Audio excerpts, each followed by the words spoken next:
Welcome back to another episode of Student of the Game. I'm with my guy, Jeff Ptak, today. Jeff, thanks for joining me. No problem. It's an honor, man. I tell you what, I got a couple stories about Jeff. You're going to like Jeff. You're going to like listening to what he has to say. He is not from Fort Wayne, but he came to Fort Wayne. He now has a small business here in Fort Wayne, which is a big business because there's a line out the door, I believe, to get in to see him.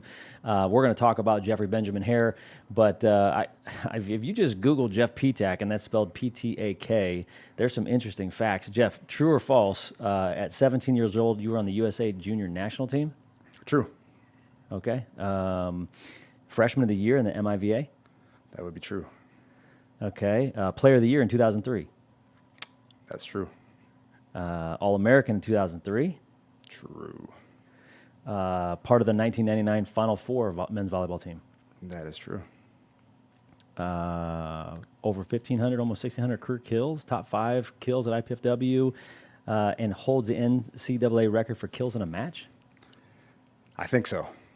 Okay, all right. So you get the point. So Jeff is an amazing, was and is an amazing volleyball player, has multiple records and has a long career, played professionally overseas. Last question, true or false? 60-inch vertical jump. False. It's darn close, though. It's darn close. My quick story about the men's volleyball team. This is accurate. This is as accurate as it gets. So right now, the way most college basketball programs recruit is they bring you on campus for a football game, you know, and the stands are filled, and there's, you know, you go to a football game and the kid wants to go to that university. When I was getting recruited at IPFW, they're like, we're going to take you to a men's volleyball match. And I'm like, okay, well, that's different. That's different. That's definitely we go to the Coliseum, and it's packed. And I mean, you guys were jumping out the gym. Talk a little bit about how you got from, is it Buffalo, New York to Fort Wayne, Indiana? It's Hamburg, a small suburb right outside of Buffalo. Okay. How'd you land in Fort Wayne, Indiana? So volleyball is a very unique sport where back in the 90s, a little IPFW, Indiana, Purdue, Fort Wayne, is one of the best universities in the United States for volleyball. No one heard of it back east. I was getting recruited by Pepperdine, UCLA, Penn State, Ohio State, pretty much all the top teams. And my last recruiting trip was to IPFW. Went to a game. There's about 4,000 people there. I was signing autographs after the game as a recruit, taking pictures. It was an insane experience that I was at Penn State the week before on a recruiting trip, and then I come to IPFW, and before I left campus, I signed my letter of intent to come to IPFW, which had maybe, 5,000 students at the time.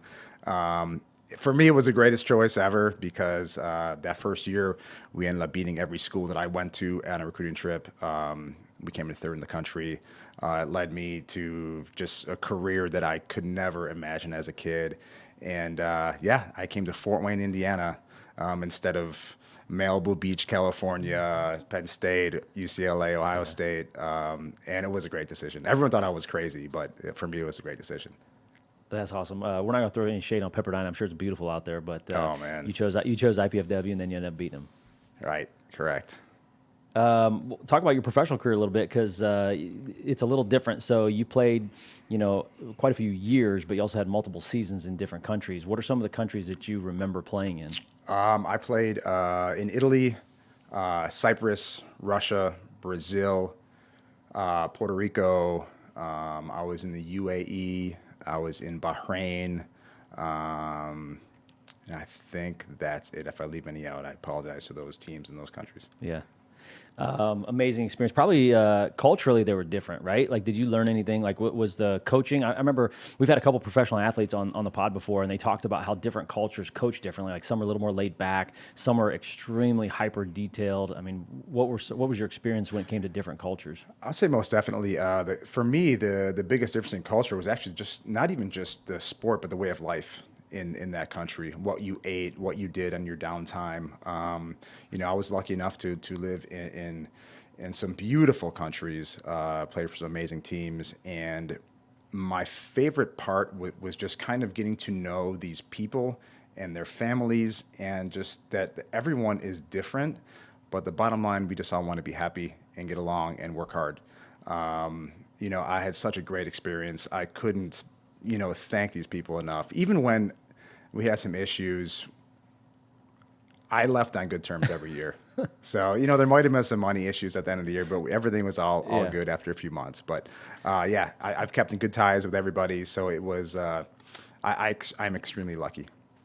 That's awesome. I remember, I wasn't planning on bringing this up on the podcast, but I remember when you were kind of coming and going, and you were buying your home. You and Sarah were buying your home, and Caden was little, and we were doing some negotiations on, on some houses. Did you get to spend much time back here at home as you were playing professionally?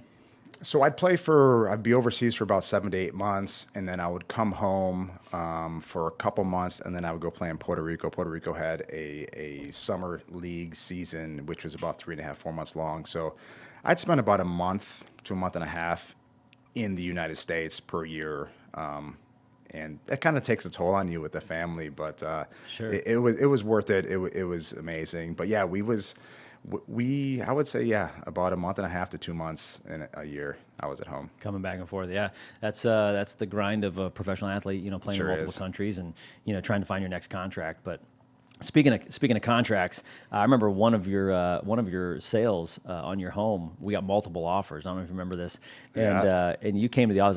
This is not a real estate podcast, so I don't mind sharing this. I wouldn't recommend this on a real estate podcast, but from a business standpoint, we had 2 offers on your home that were pretty much identical, and we did do the math. We weren't playing favorites or anything, but they almost were identical. And you remember I had a putting green in my old office, and I wrote with the Sharpie like 1 and 2, and whichever ball got closer that you putted, we ended up going with that offer. I'm sure I wasn't even close to the hole, but I do remember that. Yeah, it was amazing. We waited for several months for that to sell, and then boom, out of nowhere, two at the same time. This was before real estate. It was normal to have multiple offers, and it's never been normal. But we're coming out of a season that we've had a lot of multiple offers, but. That was a great memory. That was a great core real estate memory for me, helping you out with that. That was a lot of fun. Definitely. So let's transition a little bit. So Student of the Game is all about how we can help small business owners. You've had an experience unlike any other. I mean, what a great background to be able to play in different countries. Today you're a salon owner, Jeffrey Benjamin Hair. Talk about that a little bit, and how'd you get started in that? Well, it goes down back to when I was a child. I would say I was about 12 years old, and I just got fascinated with hair for some reason. I'd go to the local barbershop owned by this guy named Vince Mazzone. He was about a 70-year-old Italian old barber, smoking in the next chair over while he's doing hair. But I was just fascinated by it. I realized that if you can affect someone's life every day, numerous times, and make them feel better about themselves, that's kind of what I wanted to do. It's creative. It's artistic, and I was just infatuated with hair. For several years, I would go to the barbershop at least once or twice a week and just learn from this barber. I'm not getting my haircut there, by the way. I'm just learning from him. And I knew at some point in time that after my athletic career was over with, this is what I wanted to do for a career. Not many people can say that they've had 2 successful careers in their life, and B, love both careers. So I'm very lucky to have the careers that I have. That's awesome. Well, for our listeners here, we like to build a framework, and the framework that I got was from sports, right? I mean, I go back to, we talk about fundamentals, we talk about practice. I like to say that, I have a master's degree in business, but it's from the locker room. And I think you're very similar to that. It's like you've had so many, opportunities to be on successful teams, maybe good teams, maybe bad teams, but, through your career, through sports, what are some of the similarities that you found, with your athletic career into building a business today? Well, it boils back to when you're starting out in a sport. It's fundamentals. It's volleyball 101, basketball 101, baseball 101. You have to learn the small things. I don't care how athletic you are, but you have to have those fundamentals. And I have said it my entire career. It translates 100% with business. If you do those little things that make you and your business better, you're going to be successful. And you can't forget those little things. I don't care how successful you get, you keep having to go back to those small little fundamentals. For those that are listening, maybe you're just starting a business and you're trying to figure out what are fundamentals. So I'll dumb it down for you a little bit, or make it simple. In basketball, it's dribble, pass, and shoot. right? I mean, if you're watching a Pee Wee League game, if you're watching a middle school game, a high school game, a professional game, they're still dribbling, passing, and they're shooting the ball. Those are fundamentals. In volleyball, what are fundamentals? Is it like block and set and Yeah, I would say serve? even boil it down to footwork. Just footwork, just proper footwork. That's where you start from, and then it's passing, setting, hitting. But there's so many. You go down to the baseline, the mechanics too. So fundamentals are huge, just like in business. It's funny. My daughter plays basketball in high school, and she'll show me a video of somebody shooting, and I just kind of shake my head and cringe a little bit. I'm like, I could fix their shot in about 5 minutes. You probably do that now watching volleyball, don't you? Well, I work with a few girls here in Fort Wayne, and I like to say I'm not a coach by any means. I can never be a coach, but I'm like a mechanic. I fix the little things in their fundamentals, and it's amazing how far that goes. That's awesome. So you kind of took the words out of my mouth. One of the things we talk about on this podcast, Student of the Game, is you have to master the fundamentals. And if you're in any type of small business, there's always fundamentals. In real estate, we talk about connecting with our clients consistently is a fundamental. Communication is always a fundamental for us. As a salon owner, you're opening multiple locations. What's fundamental about what you do every single day when you're cutting hair? You're running a salon, but you're also, the mechanic, and you're fixing people's, wigs at the same time. I'll tell you what the most important thing for me is just making sure everyone's happy. Everyone's happy. Yeah. Everyone is taken care of. Not only my clients, but my coworkers. As long as everyone's happy and everything is clean and neat and tidy, good things happen. You have to have a good baseline there to start your day, and then you be successful. I want to say just anything, just to greeting a client, to having that, taking their seat, and then the for me, when you have the consultation, when you talk to the client, so what are we thinking about today? What do you like about your hair? What don't you like about your hair? How can I fix this? And the coolest thing for me is that nobody has the same hair. Everyone has little problems in their hair, where the cowlick's in a different spot, or it's thinning, or a part is too thick. And basically, I feel like I'm problem solving all day. So if you have the right fundamentals, you'll be successful. If not, you're going to be screwed. All right, I didn't tip you off on this, but I love how you talk about everybody's unique, every situation is unique. But what I heard from you is like the client experience is paramount. Like making sure people feel seen, they feel heard. That client experience is paramount. Now we go back a long time, but when it comes to my haircutting days, you remember how we met? Oh, I sure do. So, you want me to tell a story? You can go ahead and tell that story. The story. I'll tee it up because I want to hear your perspective on it. I'll tee it up. But so I'm getting my hair cut close to my house. It was convenient. It was at a salon. And come to find out, this was this dude's last day. Like the owner was just leaving, closing up shop. It was his last day, and he convinced me that some style was in. And the next day, I think it was my mom was like, "Are you? What happened to your hair?" And I was like, "I don't know. It's like the style or something." And then another random person came up to me and asked me about it, and I'm like, "Okay, that." If my mom says something, that's one thing. But if a random person says like, "Hey, did you lose a bet?" I probably should get this checked out. So I called Jeff, and what's your take on that? Well, I didn't think it was going to be as bad as it was. You came in, and I didn't want to laugh. And typically what happens when someone comes in with a bad haircut, and they're like, "Oh, man, I went to so-and-so, or I went to this place." I won't mention any names. They really jacked me up. I'm like, well, they didn't jack you up. Maybe this is their artistic point of view. This is what they wanted to do for your hair. Maybe they were just having an abstract kind of day, Yours, I don't know what happened there. That was the worst haircut that I've seen in a very long time. I thought you were messing with me. I totally did. I thought you might have did it yourself in that morning or something like that. It was such a bad haircut, but I think we fixed it. We made it look as good as we could that day. And then since then, you've been with me every 3 weeks, man.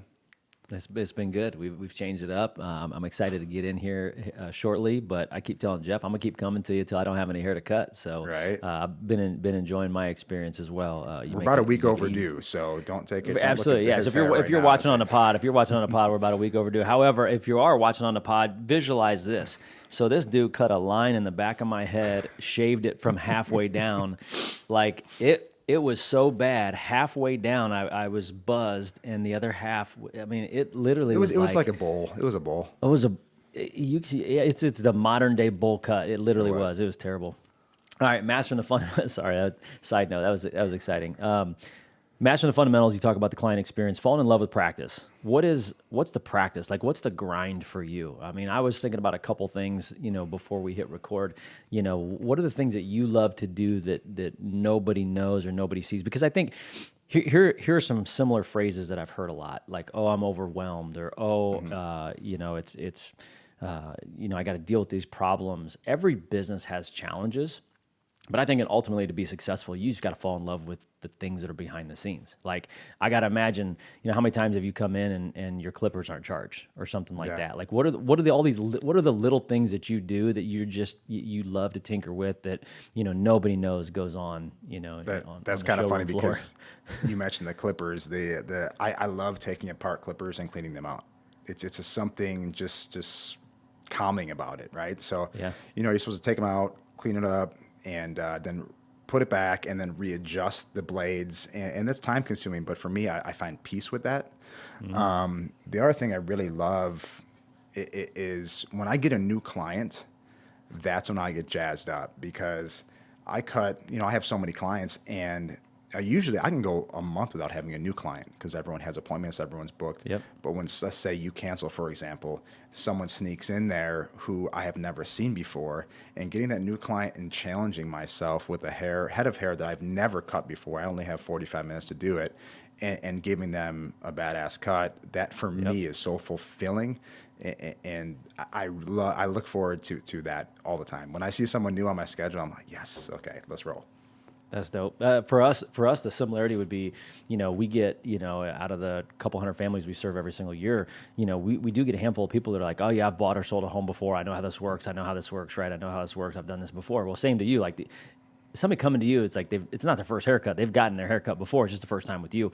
And I'm sure you've had this experience too, where it's like just last week we had somebody, get off of any buyer that comes to us. We like to sit down and do like a buyer consultation where we sit down and talk about their goals and a strategy. And we don't start by showing them the home, kind of like what you're doing. You just don't start by cutting their hair.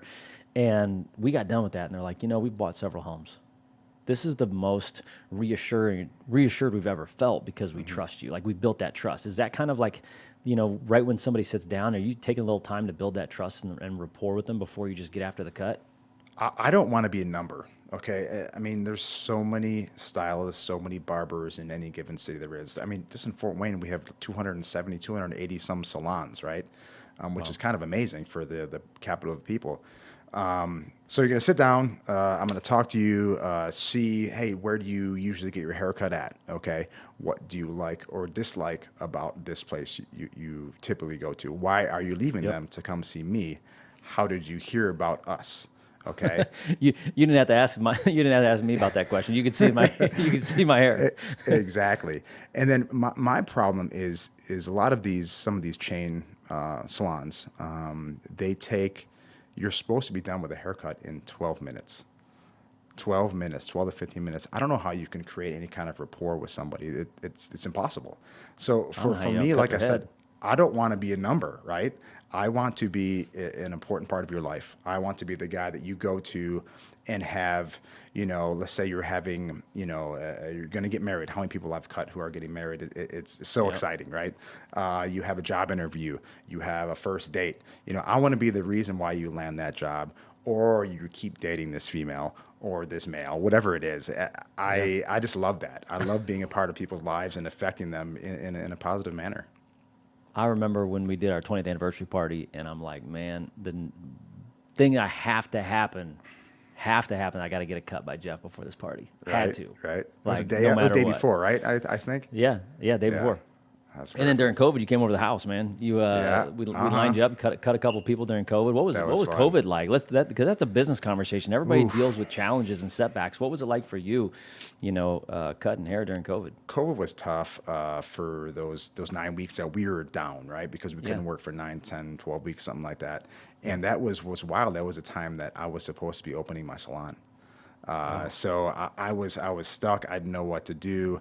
I had a couple businesses, I will not mention them, who would have me into their business, and I would cut probably about 10 to 12 heads a day, just so I get some income coming in, because we had no money coming in. You know, when you work, if I don't work, I have no money coming in. I'm not getting a salary, you know. Yeah. But when we For all you opened, small business owners, you know how that works, right? Like if we're not helping Exactly. anybody with their homes, there's no income coming in. If you're not cutting hair, there's no income coming in. A lot of people can relate to that statement, Jeff. right?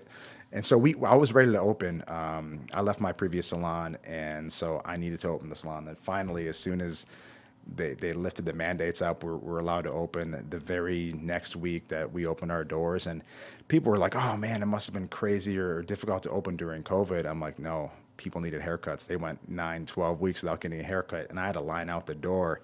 And ever since, man, I've been probably 4 to 6 weeks booked up. So COVID, I think, helped me start my business, to be honest. Really? Well, you probably build that database, right? Like all of a Yeah. sudden, you were meeting more people than what you would have just by opening. That's interesting. So that's like that. I'm just thinking of this as we're having this conversation. So a lot of times, as businesses, I think a lot of people think to themselves like, build it and they will come, right? Like I'm going to open my door and they're going to come. Well, in your struggle, in that challenge of being shut down, you actually got a gift of meeting more people. Oh, definitely. I mean, Right? there were so many people that I didn't know. You know, I thought I knew everybody, and I get a handful of people every day that I'm like, I have no idea who you are, and this is going to be great. That's awesome. Talking about falling in love with practice a little bit, talk about your studio, man. The aesthetic to it. It's not like something you'd see in Fort Wayne. It's really cool. The vibe is amazing. I got to imagine, you know, either your New York roots or your, you know, travels abroad have probably, you know, helped with the inspo on that. Where'd you get the inspiration for your salon? So it was overseas. Every city that I would go to, every city we'd play at, every country I'd go to, I would go to their art museums and their salons. I would go, I mean, any chance I had, I would get a hair, even if I didn't need a haircut, I'd go and get a haircut, because I just wanted to see that experience, to see how, you know, different stylists, different countries, you know, treat their clients, right? And then I love art. I love architecture. Maybe in a different life, I was interior designer or something like that, or an artist or something. And the museums is kind of what I based the aesthetic upon, and then created a salon after that, right? So I wanted white walls. I wanted the walls beat up. I wanted to see a little bit of exposed brick. I wanted to have a really industrial feel. Art all over the walls, and then we have a few murals on the walls too. So yeah, it definitely got all my inspiration from overseas. That's cool. So and you're hanging art too, like you're selling art. You're like it's something that you're so passionate about. I want to talk to. I mean, if nobody else is listening right now, my kids may or may not be listening, but I know a lot of my kids' friends are listening to this, and I talk about this a lot. Like when you're an athlete, you're not thinking much past being an athlete. Like when I played basketball, I just thought to myself, I was gonna play basketball the rest of my life. And what you're saying is you were playing professional volleyball overseas. Did you know at that time that you were gonna cut hair? Like was that like the exit strategy of like, hey, when I have to hang these up and I hang my jersey up and take my shoes off for the last time, you're gonna own a salon? Did you know that? That was the main goal since I was 12 years old. I knew that was going to be my second career. I always wanted to do it. And I'm passionate about it. It makes me happy. Yeah. So I was just having this conversation with my daughter. I'm glad we're talking about this. So you were already setting up your next chapter, and a lot of times there's a lot of student athletes that listen to this. So I'm going to share a little wisdom for you guys here right now. But you know, you have to two things can be true at the same time. All right, two things can be true at the same time. You can be fully present and locked in, and have a plan for your future. Right? You could be locked into what you're doing today and be moving towards your next chapter. And what you're just saying, I think, puts a bow on that perfectly, Jeff. Yeah. Let's talk about. Go ahead. No. The entire time I played, I knew that I couldn't play my whole life. There's no other career where, as you get older, you start making less money. Right. As a professional athlete. And you get worse, right? Usually Yeah. in business, you get better and better and better and better. You're 6 years old, making probably the most money you ever made in your life, where as an athlete, you're not. So as soon as I saw that dip, I'm like, Yep. I got to get my ass in gear. Let's prepare for the next career. So yeah. What? Let's go back to volleyball for a second. I remember this, but talk about your last game. Remember Oh, it? yeah. You called me the day after. I remember that. So I was battling Achilles tendonitis. If you guys have had it before, there's really no way to get past it. That was going on for about 2 years, and I remember I was halfway through that last season I was playing. I was in Puerto Rico, and I said, "Listen, everyone's like, hey Jeff, I'm 37 years old, playing with 22-year-old kids. Like they're like, hey Jeff, when are you going to retire? You're still good, but when are you going to retire?" I'm like, "I'm going to retire as soon as Achilles tears." And it was a few weeks later. I just we're playing in the finals. I jumped, and then when I jumped, I felt it pop and went down, and that was it. I knew right away. As soon as I did it, I knew right away. I mean, it didn't really hurt. I just knew what it was. And so that was my last match professionally that I played. It was bittersweet because I knew like it would have been a few weeks later or that day. So it was that day. It was coming. Writing was on the wall, but it was a fantastic career, man. I called you just because I've enjoyed watching your story and watching your success, from afar and from online a lot of times when you're overseas. And it's the first time I heard a lot. Well, you broke the internet, man. You broke the internet. I think it was a video that I saw that was posted. I don't know if you or one of your team members or somebody in that country did, but it was Kygo Stole the Show, and it was a very fitting song for a very fitting career. Sure so man, hats off to that. Thank you. Appreciate that. All right, so you business owners, I mean, we might be talking volleyball, we might be talking basketball, we might talk a hair salon, but everything that we're talking about, fits what you're doing right now. Like there's ups and downs, there's downs, there's challenges, there's injury, there's setback. These are all really important things, but we talked about mastering the fundamentals. We talked about falling in love with practice and winning at the game of life, Jeff. What does winning at the game of life look like for you now? Happiness. It's for myself, for everyone around me, for my son, my wife, my dogs. It's you spend your whole life chasing something, right? And it's right there in front of you. It's what are we here to? I mean, you think about it. You wake up every morning and you just try to find that happiness. Is it money? Is it food? Is it fame? No, it's just happiness. I'm happy going home after work and having dinner and watching a program till 9 o'clock and going to bed. I'm happy. And so that's what we think we chase these amazing things, and really it's just to be happy. I love how authentic you are, right? I mean, I think that's the thing. As you get older, you grow, and there's some wisdom that comes along with that. And I think there's this for a lot of small businesses, at least from what I see, there's this grind, culture, this grind mentality of, this addiction to more. And I was just we have a new realtor starting with us right now, and right before you came in to record, Jeff, I was meeting with him in my office, and one of the things we talk about is this relationships win framework that we created. And the first step in the framework is to go connect with somebody. Mm-hmm. And anytime you go to connect to do business, you're being transactional. And what you're saying is aligning with everything we try to teach. Is like you go connect with somebody to go be a good human. Like go connect with them. And if you don't get anything from that, that's not the goal to get anything. It's to go be a great human. That leads to a conversation, that leads to a way or an opportunity you can go help them out. Mm-hmm. Whether it's helping them in their business or their family or their life. But I love how it was said to me one time, where it said like, simplicity is actually not simple.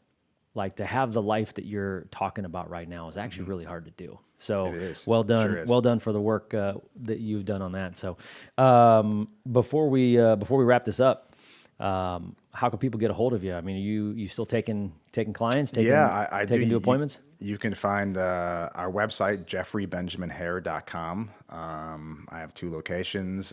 We have several barbers, several stylists that work at both locations. You can find direct links how to book with them via the website. Everyone is always taking new clientele, and we'd love to see you. That's awesome. Well, I've been I've been a beneficiary of your passion and the art that you've created. Thank you for cutting my hair, and thank you for being a guest here. But one last question for you. Before we go, the kids these days say, give this man his flowers, which is just Right. like, give this man the accolades, give him the appreciation. We like to say relationships win. In the game of life, relationships win.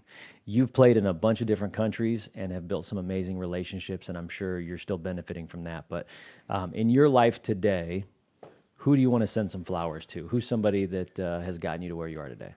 I wish I could send flowers to my mother and my grandmother who raised me, because they were the biggest inspiration I've had in my life, for my career, for my family. Just to be who I am is because of them. But I would love to give flowers to my wife, because she's let me do all these crazy things, bomb around the world for 20 years and chase my dreams. So she's been fantastic. So she's the one who deserves the flowers. Awesome. Sarah's been holding it down back here in the fort while you're playing professional volleyball. I'm sure she's been able to visit. And Jeff, what's your mom's name? Bonnie. Bonnie. Awesome. Shout out to Bonnie. It's the woman who raised Jeff, and you are giving a lot of people a lot of confidence and a lot of meaningful conversations when they sit in your chair. So thanks for doing that. Thank you, Brad. I appreciate that. Well, thanks for being a guest. This is another episode of Student of the Game. We're here with my guy, Jeff Ptak, who has an amazing story that's taken him all over the world, and now he gets to share that when you sit in his chair and you come into his salon. So Jeffrey Benjamin Hare, look him up. Jeff, thanks for being a guest today. Appreciate it, Brad. Thank you. All right, go Dons.